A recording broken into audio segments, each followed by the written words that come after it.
Olá, boa tarde, tudo bom?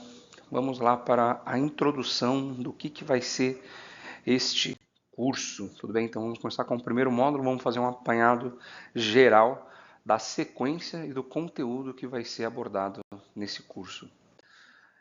Vamos começar o curso de maneira bem básica e bem do começo. Então, desde a estrutura atômica e como que esses átomos ele interagem entre si e se ligam entre si para formar os nossos materiais.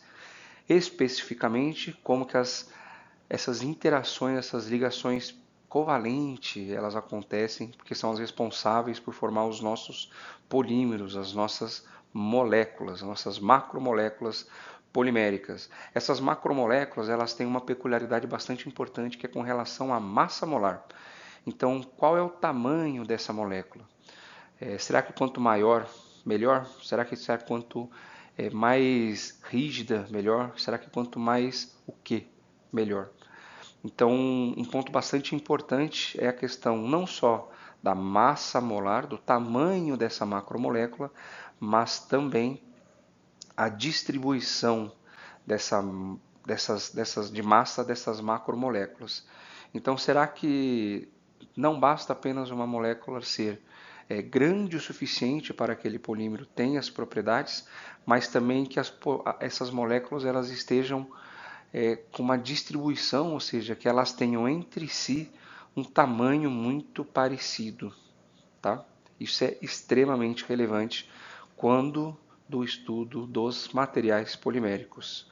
Outro ponto bastante importante que a gente precisa dedicar um bom tempo de maneira bastante aprofundada é com relação à cristalização.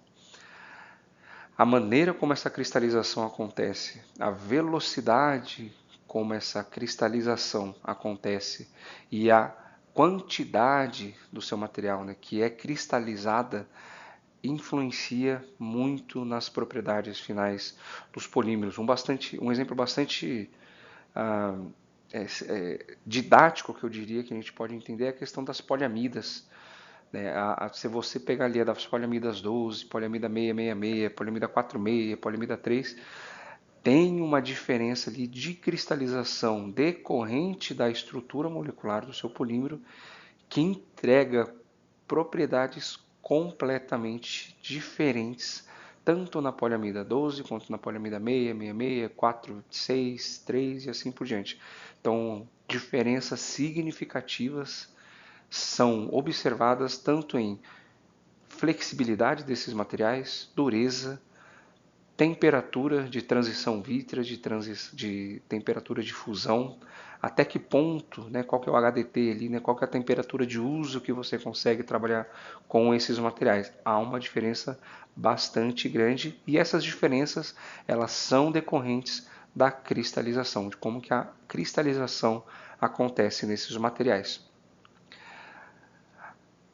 As propriedades dos materiais, vai ter um módulo exclusivo sobre isso, tanto propriedades mecânicas, propriedades térmicas, propriedades óticas. Vamos fazer ali um apanhado geral dessas propriedades e vamos tentar trazer alguns exemplos aqui de onde você pode encontrar a propriedade daquele material que você pretende trabalhar ou já está trabalhando e também como que você mede, como que você faz um ensaio desses materiais para ter um resultado bastante confiável com relação a isso.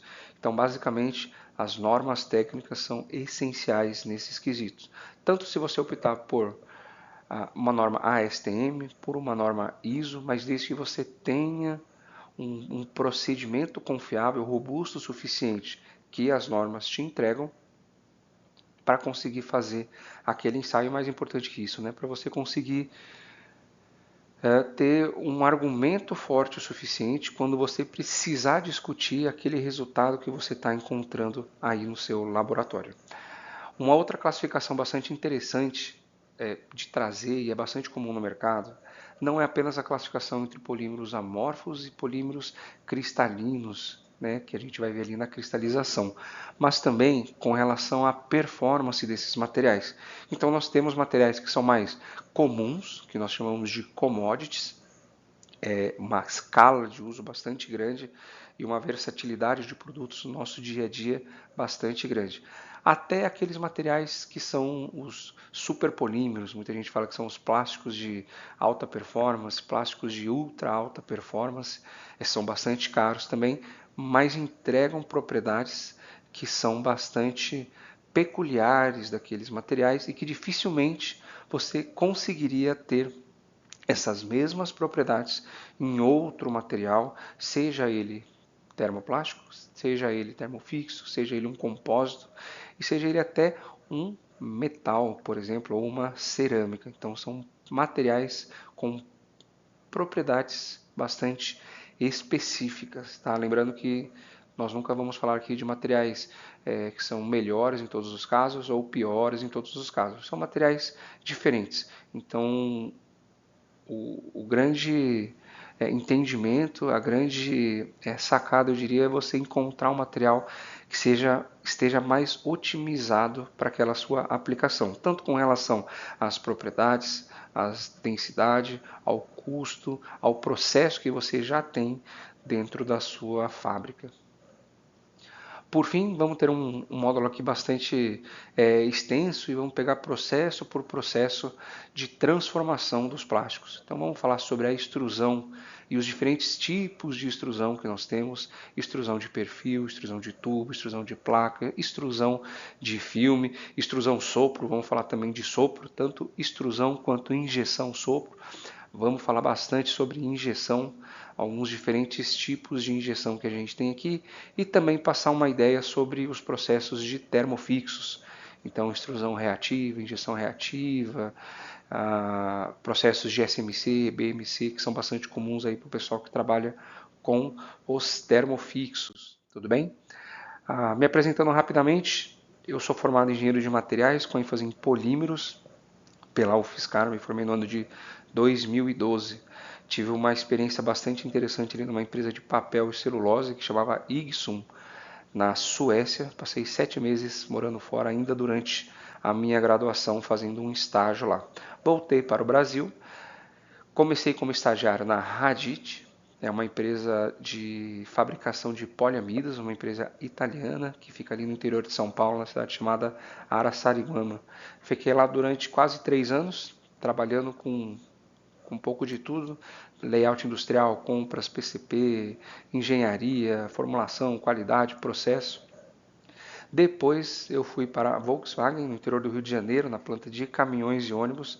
Fiquei lá durante 9 anos e lá eu trabalhei dentro do laboratório de materiais. Então, como realizar esses testes, propriedades dos materiais, a diferença de aplicação desses materiais, quais empresas fabricam quais produtos, trabalham com quais materiais, especificação de engenharia de produto, análise de falhas, tanto nas séries quanto em campo. Então, você pegar uma peça quebrada, trincada, deformada, derretida na sua mão e você conseguir saber como que aquela peça falhou e o porquê daquela peça falhou. É uma coisa que a gente tem bastante experiência aí para agregar.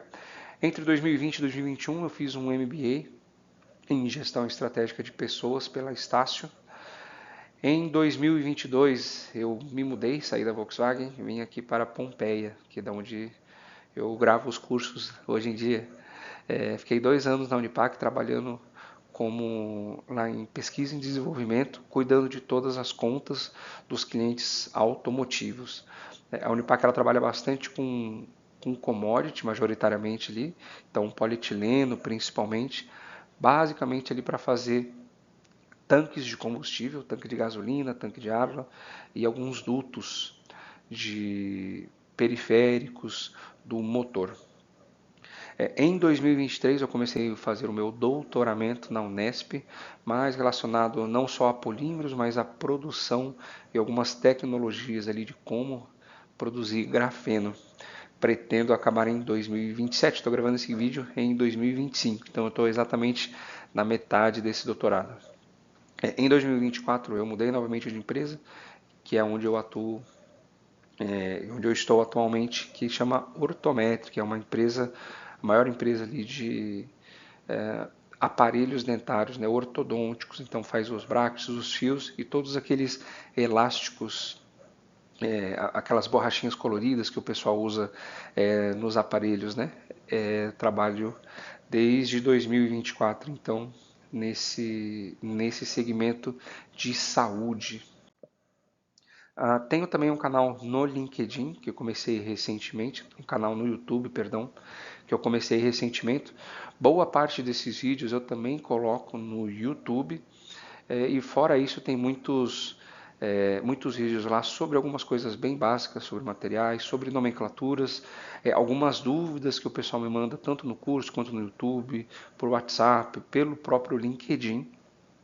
Eu faço alguns vídeos bem curtos lá também respondendo, então tem algumas séries ali no meu canal. Tem algumas séries de bate-papos, que é quando muita gente pergunta sobre o mesmo tema, eu vejo que o tema ele tem interesse, eu faço uma série ali de bate-papo.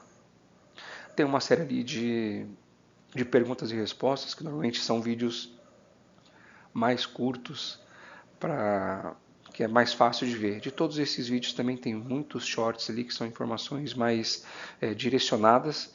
Enfim, tem muito material ali de excelente qualidade. Tá? Vamos falar aqui agora sobre 2 pontos de bibliografia, que é da onde eu tiro o material. Eu pego as referências para fazer os meus cursos, mas não só pelos cursos, é o que eu estudei em grande parte nesses 15 anos ali trabalhando na área, e da onde vem ali o meu conhecimento além da faculdade, tudo bem? O primeiro livro, que eu acho que é o mais emblemático de todos, quem é da área de engenharia de materiais conhece muito bem, que é o Callister. Então é o Ciência e Engenharia de Materiais, uma introdução. O livro já está, se eu não me engano, na 11ª ou 12ª edição, e essa parte mais básica de interações atômicas, interações intermoleculares e uma boa parte também de polímeros, tem bastante material ali. Ele é dividido por capítulos, tem muita coisa sobre metalurgia também, se você tem interesse em metalurgia, mas ainda tem uma parte bastante introdutória sobre polímeros e processos e propriedades. Tá? Um outro livro bastante interessante é esse Dicionário de Polímeros, tá? Dicionário da Ciência dos Polímeros. Ele é um lançamento recente, se eu não me engano, acho que foi em 2023, 2024, é a edição mais nova dele. E ele é um livro de consulta, ele é um dicionário mesmo, então, mas dedicado a polímeros. Então tem um monte de termos e também muitos nomes comerciais de polímeros, o que ajuda bastante quando você precisa discutir ou ter algum refino ali de alguma nomenclatura, de algum termo. É um material que pode te ajudar bastante. E o famoso Ciência dos Polímeros, do professor Canevarolo. O professor eu fui aluno dele na faculdade.